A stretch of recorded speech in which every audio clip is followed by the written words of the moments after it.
नमस्कार, मेरा नाम डॉक्टर अभिनंदन परगाल, मैं चीफ फिजियोथेरेपिस्ट निवारण पेन रिलीफ सेंटर फरीदाबाद से। जैसे कि हम लोग बार बार आके आपको कोई ना कोई नई कंडीशन या उस कंडीशन के बारे में क्या कर सकते हैं वो बताने आते हैं। तो आज हमारा टॉपिक है टेनिस एल्बो। टेनिस एल्बो अगर मैं मेडिकल टर्मिनोलॉजी में बोलूं तो उसे हम लेटरल एपिकोंडाइलाइटिस भी बोलते हैं। जैसे कि यहाँ पे उसका दर्द आता है। लेटरल मीन्स बाहर वाला हिस्सा, एपिकोंडाइल जो ये हमारा एल्बो है उसके एपिकोंडाइल में inflammation, IT is the inflammation. जहाँ पे भी आपको वर्ड आइटिस मिल जाए that is inflammation of your any joint और मसल। तो लेटरल एपिकोंडाइलिटिस और टेनिस एल्बो में होता क्या है कि इंसान को इस पॉइंट पे सबसे ज़्यादा पेन होती है और वो पेन सरक के यहाँ तक आती है और किसी किसी में हाथ तक भी आ सकती है। ये पेन जो है हमारी कोई भी मूवमेंट, जैसे हम ऊपर से कुछ उठा रहे हैं या नीचे से कुछ उठा रहे हैं या हम कपड़े निचोड़ रहे हैं और एनी ट्विस्टिंग एंड टर्निंग और बेंडिंग मूवमेंट, उन सब में ये टेनिस एल्बो का पेन जो है वो हमें फील होने लगता है। अब इसका ये है कि इसका रीज़न क्या है। There is lot of reason. Usually tennis elbow अगर नाम है तो लोग यही सोचते हैं हम तो टेनिस खेलते नहीं और हमें भी टेनिस एल्बो हो गया। अब टेनिस एल्बो का हर एक को पता है कि सचिन तेंदुलकर जी जो हैं वो टेनिस एल्बो के भी मरीज़ थे, जिसकी वजह से उनका कैरियर बहुत ज़्यादा ख़राब हुआ।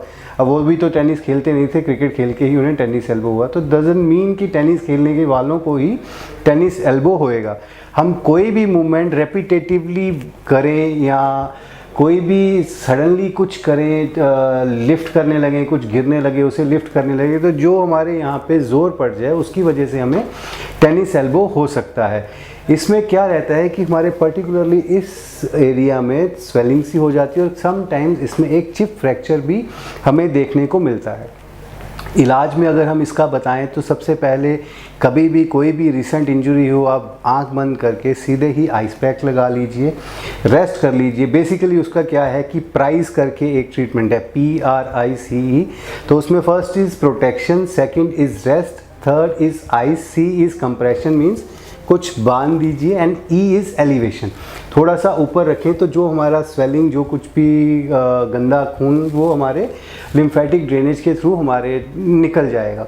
ये सबसे पहली चीज़, पहला ट्रीटमेंट है हमारे टेनिस एल्बो अगर आपको सडनली होता है। और अगर आपको रेगुलरली ये पुराना है तो इसके लिए फ़र्स्ट तो हम मेडिसिन लेते हैं, जैसे कि non steroid anti inflammatory drugs हैं वो लेते हैं। अलॉन्ग विद दैट फिजियोथेरेपी चलती है। Firstly we go with the normal physiotherapy जो आप लोग जानते हैं, IFT है, टेंस है, अल्ट्रासाउंड है, लॉट ऑफ मोडेलिटीज़।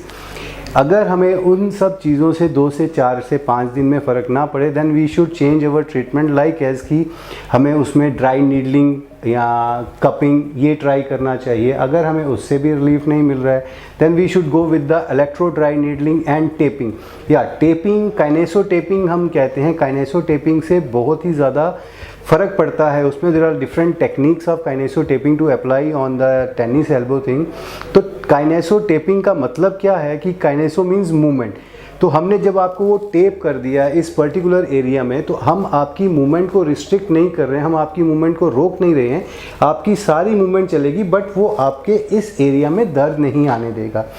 उसके अलावा भी बहुत सी मोडेलिटीज़ हैं, जैसे हम मैन्युपुलेट कर सकते हैं एल्बो को for the tennis elbow and exercises is the main role. We need to strengthen up our extensor muscles. उसके लिए हमें अपने रिस्ट की मूवमेंट, अपने ये स्ट्रेच करना है, नीचे को स्ट्रेच करना है, ये एल्बो फ्लेक्शन करनी है विद वेट्स, विदाउट वेट्स, और भी बहुत सी एक्सरसाइजेज हैं। ये सारी सिंपल एक्सरसाइजेज हैं जो किसी भी ग्रेड का टेनिस एल्बो हो आप कर सकते हो। For specific exercises either you can visit us at Nivaran Pain Relief Center or else you can conduct your physiotherapist to do and know more exercises about the tennis elbow.